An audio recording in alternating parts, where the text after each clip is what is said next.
Are you ready to take control of your life and join a community of like-minded women who are on a mission to live their best lives too?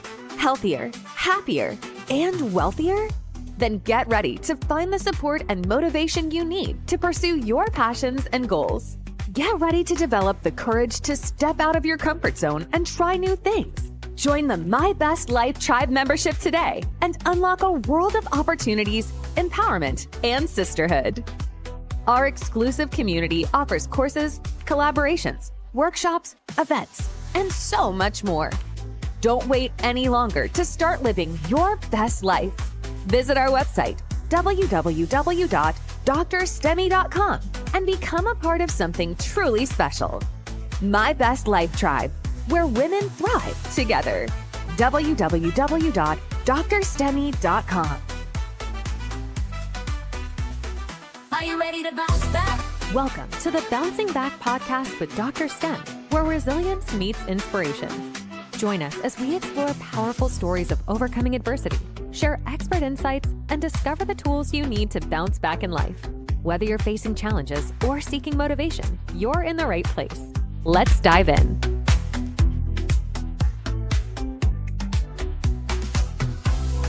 Welcome, everyone. I am so excited because the topic that we're talking about today is a topic that is going to be helpful to the single and the married people. True love still exists, overcoming struggles in relationship. Welcome to the show, Dr. Marjorie Chikoore. Thank you, Dr. STEM. I feel honored today. Thank you so much. She is coming from us from Zimbabwe. She's in my country. Yes. Hello there. Okay. So as I was preparing for this, I was looking for a bio that could introduce Dr. Chikoore. So guess what? As I was looking, which I always do, I research about my guests and trying to look, at everything that they're doing.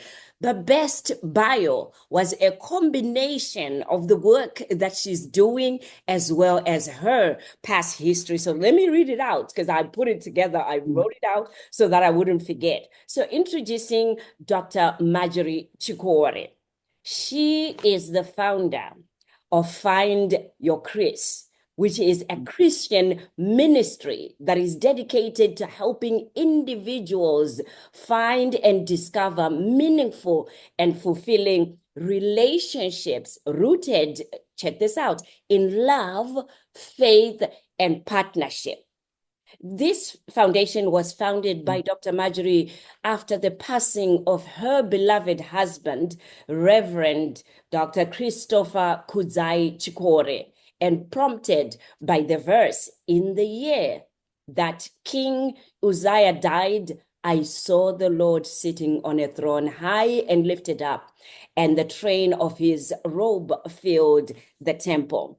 Dr. Marjorie Chikoore is also a dedicated and passionate leader in the fields of pastoral care, psychotherapy, and marriage counseling. I cannot wait for you all to hear how all of this is connected as we talk about the true love exists, overcoming struggles in relationships.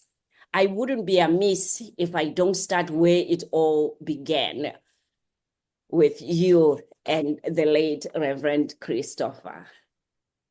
Thank you. Tell us the story of where it all began, because this is now about true love that we're talking about in this day and age. Thank you, Dr. STEM. It all started when we were growing up. We grew up both in Zimbabwe, here in Dangamvura, at a small church called St. James United Methodist Church. And I was amazed by this guy because most of the time in Zimbabwe, it is women who come for early morning prayers. But I would see him in that gathering. And I'm like, oh, this guy? So we became friends, very good friends. We grew up together. We were involved in the church together. And then when we were 12 years old, we were given positions as superintendents of Sunday school. So I was leading the girls and he was leading the boys. We would share ideas, we would lead together, and he became my best friend. And when I was growing older, when we were in secondary school, he would look up for me. I would look up for him. And that included the guys who were trying to ask about our relationships, in the world. And he would tell me and approve if that guy is good or not. And most of the time, it was, no, he's not the right one. Little did I know that he was planning one day to tell me that, oh, you know what? I want to marry you. And I was like, what? You want to try? You marry me, but you're my best friend. I thought you would remain my best friend. So he persisted. And I told my sister, who knew our relationship. And my sister said, oh, you know what? This is the guy. Because you are together all the time. You go, you share the same values, you go to the same church. So what's your problem? So I tried. And guess what? We started dating when I was finishing high school. This guy, I was so attracted to him because of his kindness, because of his gentleness, because of his love for me. We were going to different schools. I was in Dangamvura. He was going to get a bus, and he would wait for me before he got into his bus to go to school to give me an envelope with $25. And my mom gave me $5. And I would ask, why are you giving me? It's your lunch money. And he would say, you need it. I know you need it. So I was so troubled by that type of love. In the same sense, I was like, this guy, he is just an angel from God. One day, I asked my mother advisor when he had written that he wanted to marry me, if it was okay to pursue. And my advisor wanted us to pray about it. We prayed about it, and at the end of the day, I was convinced that he was going to be my husband one day. So we dated for 7 years. We didn't sleep together, which is a value that added to that relationship. And after 7 years, he paid lobola, we got married, and we started our life together. He never changed from the moment I met him to the moment we were married. His love actually grew.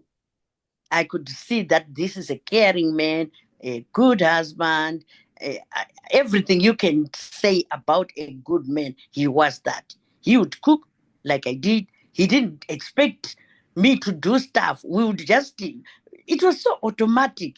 If it is time to cook and I'm not home, he's cooking. If it is time to do stuff when I'm not home, he would do it. And he even allowed me to be more educated than him. When he finished his master's, he told me he didn't want to go on. When I was doing my doctorate in psychology, he was like, oh, you can go ahead. I'm done.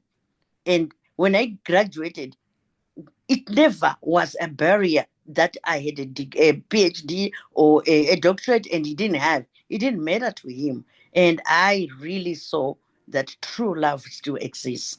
And up to today, we started working together, and he was a pastor, and I ended up being a pastor as well. We did counseling, we did a couples retreats, we did single ministry, we did everything that a human being needs to be coached. And people call us mentors and coaches because of that. When he died, I spoke at his funeral and people started calling me, is that true? That man was such a true man, like you said, oh, we want to come for counseling. I started opening my house, my offices, and started to do counseling to many people. I have so many clients right now who are pursuing, and oh, you know what? At the end of the day, you just say, this is God, and God is in it. And I am really honored to be here to share what God is doing in this ministry that I call Find Your Chris. So, Thank you, Dr. Sam. You're welcome. So I promised you that I would have a very candid and open conversation with you. I want to go Mm. back to the 7 years because every young, old, middle age is going 7 years dating and you're not intimate with the person. Let's talk about that because 1 year, 1 week, 6 months is difficult for people to abstain from having sex with the person that they are really connecting with. So let's talk about that. How can people sustain even a year, 2 years, and how you did it? That made it possible for you to really trust and believe that this is what we need to do. Thank you, Dr. Stem. First of all, I think if anybody must have values. When you have your values, you know what you want, you know your vision, you have a vision, you have a dream. And my dream was to get married before having sex. And this, we developed it even in our church. We could see our brothers and sisters getting married, and the joy that I saw when people were coming together from a point of innocence, and I loved it, and I cherished that, and I talked to him about it, and he also had those values, so he respected my values, and at the end of the day we carried each other very well, respecting each other. And finally, when we got married, then we saw that it was proper to do that. But the driving force was just respect for each other and the values that we had in our relationship. That is so good. I remember also growing up in Zimbabwe. I attended Sunday school. I was a youth leader. I was in the youth, and that was emphasized that Yes.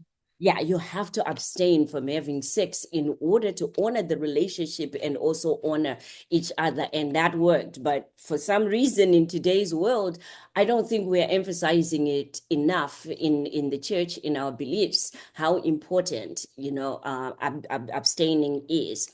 So I'm going to go into the common problems that couples are facing, today, which is probably the most, reasons why people would come to you, right? Let's talk about communication and trust. What are some of the challenges in communication and trust that happen in relationships that need to be worked at and looked at? First of all, people don't listen to each other. When you don't listen to each other, there are a lot of problems that are carried by doing that. So communication is, if you have a conflict, you talk about it, you listen to what your partner is saying or your spouse is saying. You understand, you ask questions, you allow yourself to express what you are feeling. And when you are doing that, when one is listening, it is when one is listening that they understand that something is wrong. But when you are not listening, when somebody is talking, oh, because of this, or this, you go ahead and answer before you even hear what they are talking about, then that does not work. So communication is key. Listening to each other is key. And when you do that, understanding each other. When I talk to young couples getting married, I also ask them how much they have known each other. Because these days, people meet in a supermarket, the next day they want to get married. They don't know, they don't even know how to communicate. And because of that, it's collision when they get married, because now they try to understand, but there's too much going on. So you need to know each other before you get married. Knowing each other is walking those 7 years. I'm not saying you should take 7 years. Long enough to understand that when you are talking, you are understanding what his language, what his background is before you get into the marriage. And by doing that, When you understand each other, when you tolerate each other, when you appreciate each other, then a marriage is true love can be seen, and then you appreciate and go on. They say opposites attract.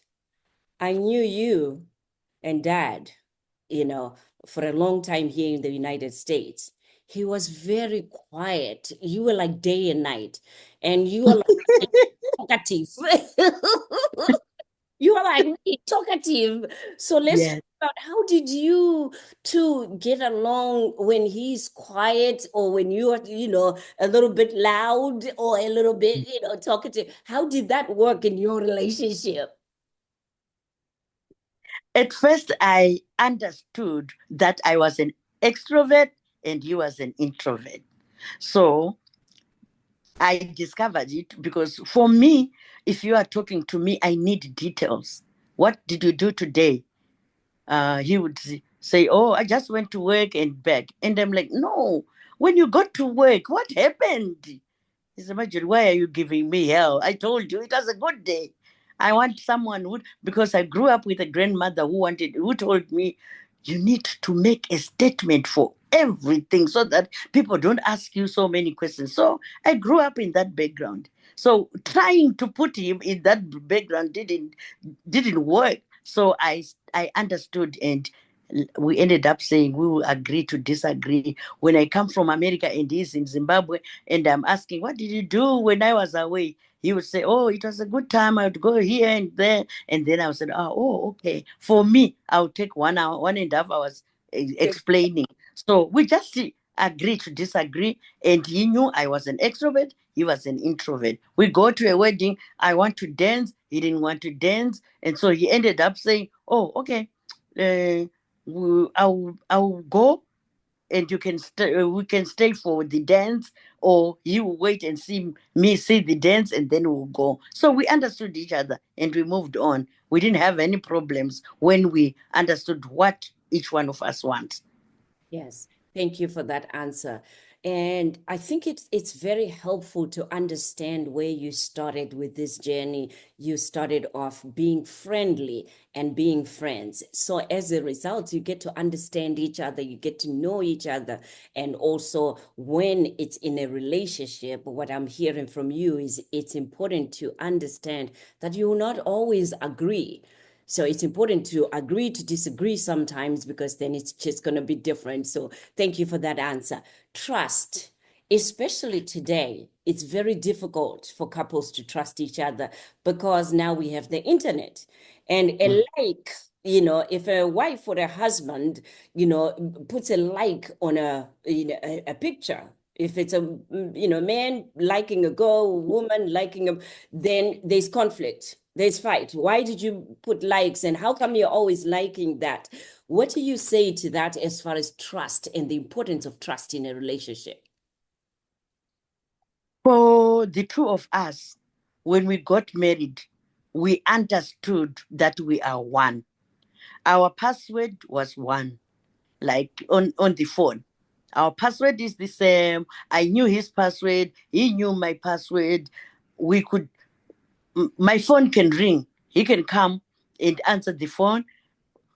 We see these days, if a phone rings, someone goes to the bathroom with a phone or takes a shower with a phone. So that's lack of trust. If everything is transparent, there is no need to fear or to be insecure. And because we developed each other, we knew each other so well that no one would feel insecure if someone is late. We would call each other, where are you? What are you doing? What happened? And we didn't, the things like likes, we didn't even talk about those things because we trusted each other, and it worked that way. And everything was transparent. Nobody was hiding anything from each other. Yeah. I do couples counseling as well over here, Mm. right? And what I've Yes. noticed is since COVID, it's almost like with every couple that I talk to, I'm having to remind them, can we go back to the basics where you guys just, talk to each other as if you're friends. Allow Mhm. each other back in your heart again as friends. Yes. Because they're talking like, you know what, he did this, but looking on the side and not even, addressing the person. So if we don't start off with that friendship part, I totally understand what you're saying, then there's disconnect. So what I found out is that it's important for people to go back to the basics and actually Yes. remember that they married their best friend, and hopefully they Mhm. married their best friend or they became best friends as they got married. Would you agree with that? Yes. Yes, I do. That is the first thing. When you know it and develop that friendship, when you get into conflict, because you are friends, you can sit down and say, but what happened? Why didn't you explain that to me? And still laughing because you are friends. I've never seen friends who are real friends not talk to each other forever unless they don't know each other. You know each other to the extent that even if they are wrong, you still forgive them and move on with your relationship. So it is true to be friends before you get married, so that that friendship develops and grows and you love it. Yeah. How long were you married before, Mr. We, we were married for 38 years, but we knew each other 10 years before we got married. So together it was 48 years of knowing each other. So it was a long time of relationship and friendship. Wow. Wow. No, that was a long time. And you had how many children and grandchildren again? I have two children. I have a daughter who is married, and they have six daughters. So I have six granddaughters. And my son is 29, going to 30 this year. He's still not married. And I'm looking forward to a daughter in law in the coming future. So that's my family. Oh, that's good. I knew you would say, I'm looking forward to a daughter-in-law coming through. Once you're 29, it's like, okay, okay, okay, okay. Can I have some grandchildren, please? How much does the pressure when we're talking about because that's cultural. You tend to be 25, 21. Oh, so when are you getting married? You get asked, when are you getting married? When are you getting married? And then it fades away, with time. How much do you think culture plays a role in couples staying together or having disagreements in the home? How much of cultural play is it? There's a lot that the culture plays in a relationship, because when somebody said, when you marry a person, you have married the whole clown, or you have married the whole family. Extended families, they come, and when they come, if something is going on, sometimes they see it, sometimes you tell them, so they will always be part of that relationship. And we in Zimbabwe, there is always extended family, and extended family help or they destroy. So you have to make sure that the bond between the two of you is the bond that is important more than getting any help from anybody else. When you go out to get help, it should be professional people, or you need to set boundaries of where they should end, because some of the things that come on my desk are because boundaries are broken.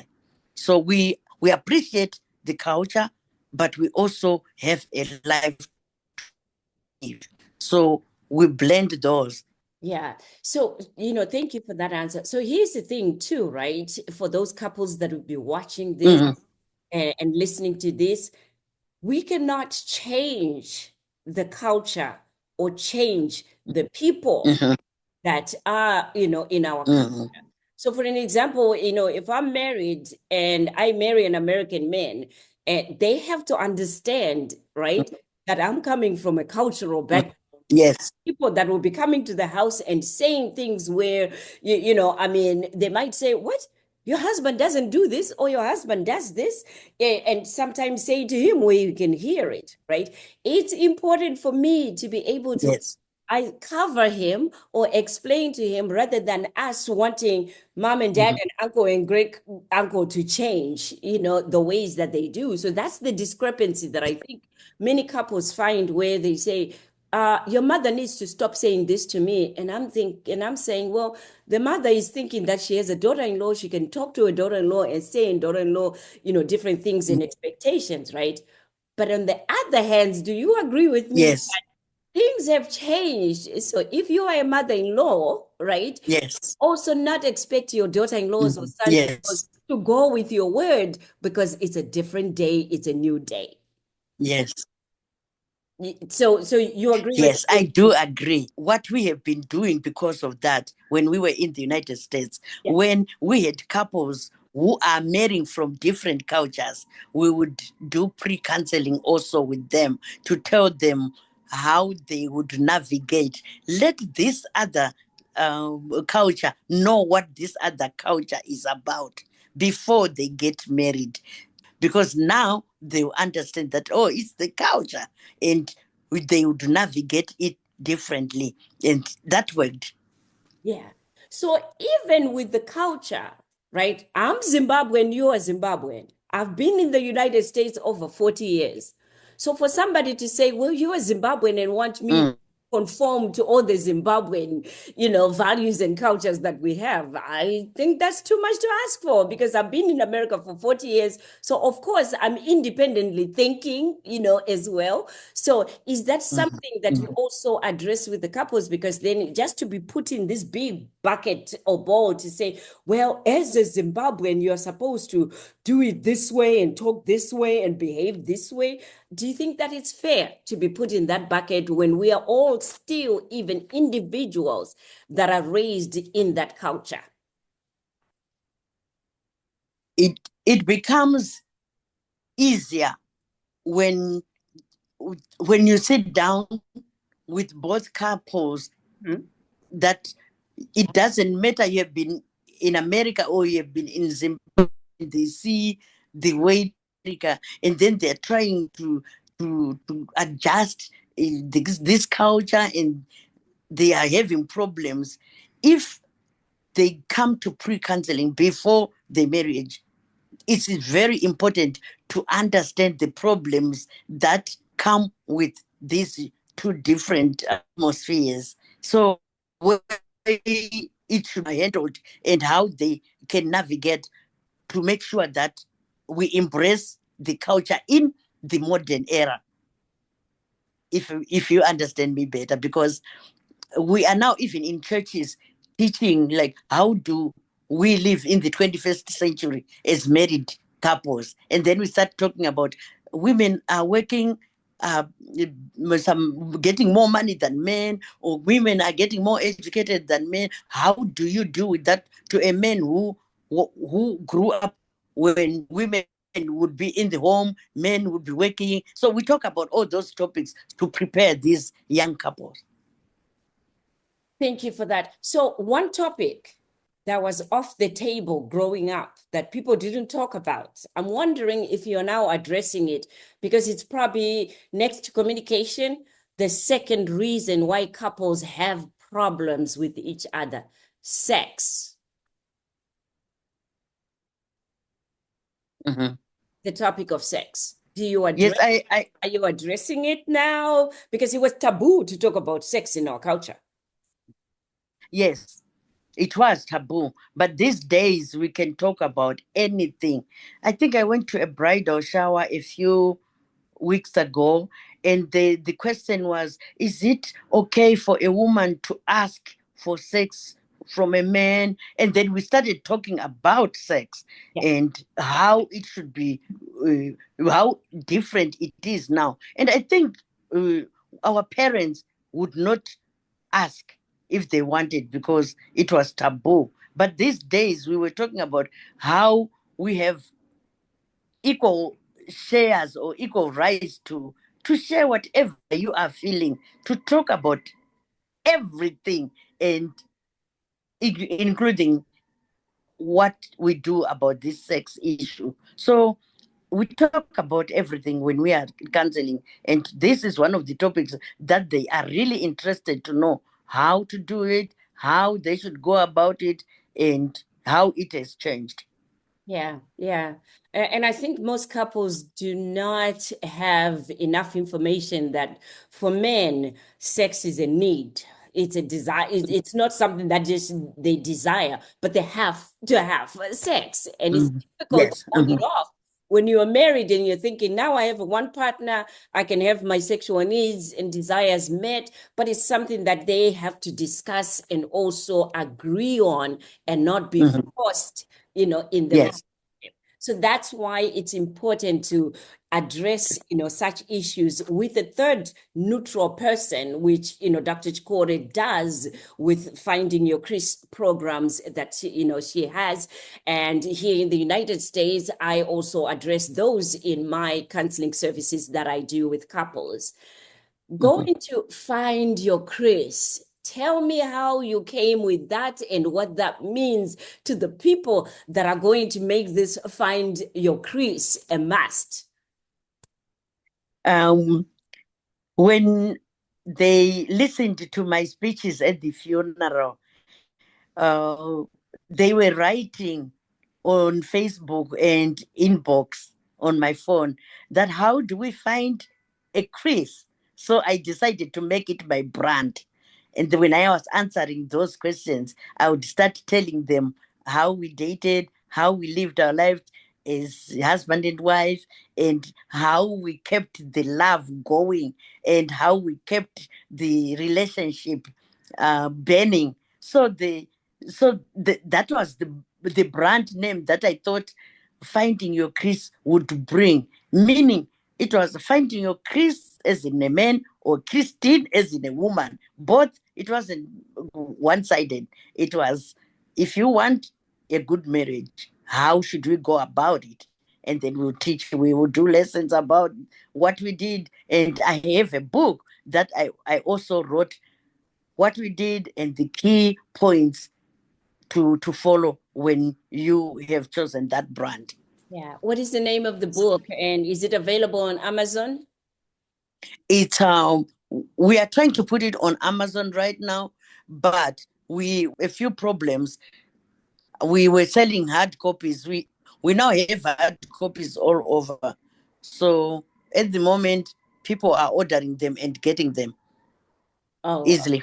okay. What's the title of the book? Finding Your Chris. Oh, Finding Your Chris. Okay, okay, okay. No, this has been a great conversation, and obviously there is so much more that we could talk about, but because our time is short, I wanted to remind all the listeners and all the viewers that Dr. Chikoore is also one of our co-authors in this year's Bounce Back Book 3, which is titled Struggles to Success. And yes, her chapter is True Love Still Exists, Overcoming Struggles in Relationships.